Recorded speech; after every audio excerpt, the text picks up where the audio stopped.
né? Então, quando eu reconheço qual é a necessidade específica dessa pessoa, por exemplo, no caso do Paulo, ele teve, né, o AVC em toda essa história e aí trouxe um comprometimento.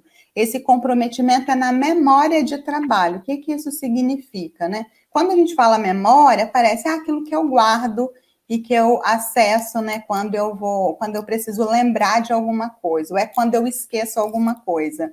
Mas não, o nosso cérebro, ele é uma máquina, né? Ele é perfeito. Então, tudo perpassa por um processo. Então, eu recebo a informação, eu vou codificar essa informação. Então, é algo novo, eu necessariamente vou ter que buscar alguma coisa que vai fazer o quê? Uma aproximação com o novo e o que eu já sei. Então, isso é codificar.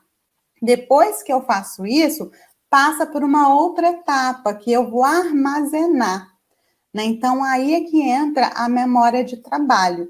Se a pessoa tem essa dificuldade de receber a informação, codificar, aproximar com o que é da realidade dela, né? E guardar, quando ela precisa recuperar, isso acontece, né, naturalmente ou não. Pode ser que nesse fio aí condutor, quando ela precisa recuperar a memória, ele esteja, vamos dizer assim, enfraquecido.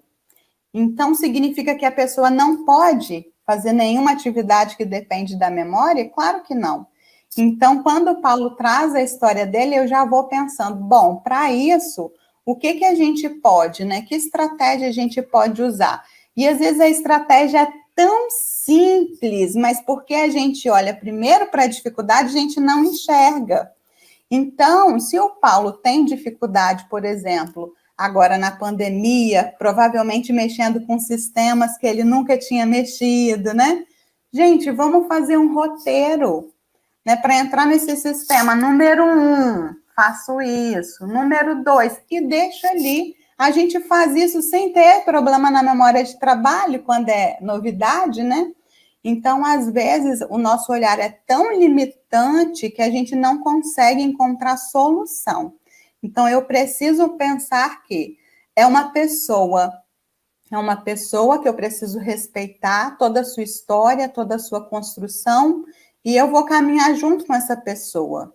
Então, o que eu preciso fazer é escutar, né? Escutar sem preconceito, escutar ativamente, sem julgamento, e isso é muito difícil, né? A gente vê nesses últimos tempos o quanto isso é difícil, mas é um exercício.